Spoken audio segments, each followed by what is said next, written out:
Afternoon, fairly relaxed video for this afternoon. So following on from my video this morning about Lotus and Geely, this is the email that I mentioned from the gentleman who's not best pleased with his. Hi Geoff, thank you for the great work you do and the wonderful YouTube videos. I'm writing to you to explain my woeful experience with Lotus Colchester and my Lotus Eletre. I can't even say it. I know EVs aren't quite to your taste, but this story might interest you, so I'm sending it to you anyway. Lotus had a figure on their UK website, and in some places do still have an over 300-mile range quoted in their media sections for the WLTP, but it is inaccurate. You'll even find almost all reviews of the car online have a WLTP range of either 310 miles or 304. The actual WLTP range has been updated, which you can see here is now listed as 254 to 280 miles.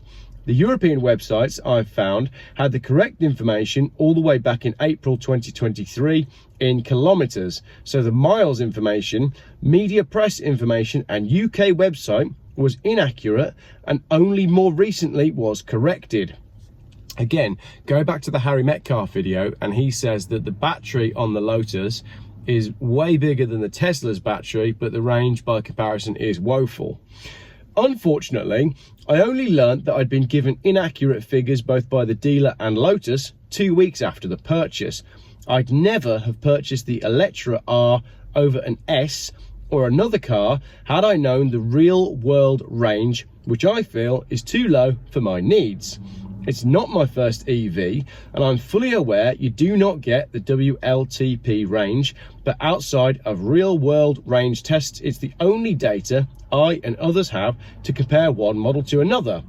My car reports its WLTP range as 256 miles, and at around 10 degrees Celsius, driving in range mode and no more than the speed limit with careful acceleration, I can only get what would be 180 miles from 100% to 0%. So, just to clarify, Lotus initially were saying that the range was going to be 310. It's now been updated to 254 to 280, but this gentleman in the real world is saying 180 is more accurate. 180 miles is the point where I start aiming this car for a petrol station. I requested to reject my car to Lotus Colchester, Endeavour Automotive, having had it just 2 weeks. I'd already raised several faults with the car, including the first at the time of collection, but despite chasing over the first 2 weeks, they never could get the service department to contact me to book the car in. Once I learnt the true range and inaccurate WLTP, I realised this car would not be suitable for me, so I contacted them to reject the car. They've refused my rejection, and the only option they've given me is to tell me they have a legal right to repair the car. So, the car's not fit for purpose, and it's been advertised, what's it called when something is... Basically, Advertising Standards Authority should be involved with this because the product is not as advertised. This is despite the following. The sales guy told me the range of the car was 310 miles, and I don't blame him because Lotus also said it was 310 miles at the time on their website. I believe the unfair trade regulations should let me return the car as the specifications are not as it was at the time of the order. I feel that that's no different to buying a 50-inch TV and finding it's really 40 inches. I think that's right. If you were to go to a shop and buy a 50-inch TV and then you open the box and find that you haven't got what you thought you paid for, you've got the right to return that. Number 2, the car was purchased completely over email and online forms with all payments and paperwork being signed before I picked the car up. I should be able to return the car under the distance selling regulations without any reason. Also a valid point. Finally, the car has numerous faults. Some are minor, but others are quite serious. I've done a few videos you can see below on some of these, and I'm going to put some of the footage in from those videos here, and there's a link to the YouTube channel below.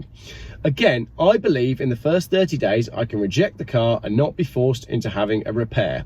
It won't even be possible for them to repair some of the issues as they are software related and the car is already on the latest software, so no fix currently exists.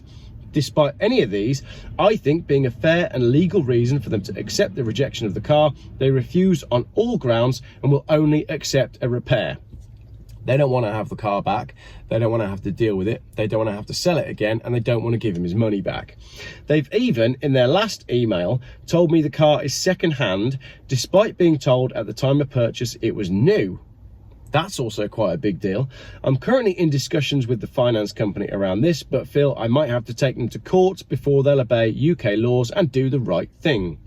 I've tried my best to be nice and reasonable about this. I've bought a lot of cars, and this is the first time I've requested to reject a car myself. I'm just shocked and saddened that a company will take my money and then refuse my legal rights to return the car, even after being misled about the product. To add to this, Lotus Colchester took £1,298 for tyre and alloy wheel insurance and gap insurance on the 23rd of January, but provided me with neither. I chased this also, but with no success. I have since been asking for my money back, but have not yet been able to get it back. I'm aware you must get many emails like this, but maybe it will be of interest for your channel to help warn others from getting stuck in the trap that I have done. I'm happy to share more information if it helps. Cheers. Thanks for the email.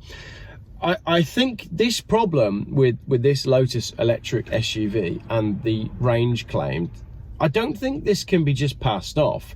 If you've gone and bought a car and the claim was that it could do X and it can't, that's a very big deal, because with these electric cars, really you've only got the range to go on.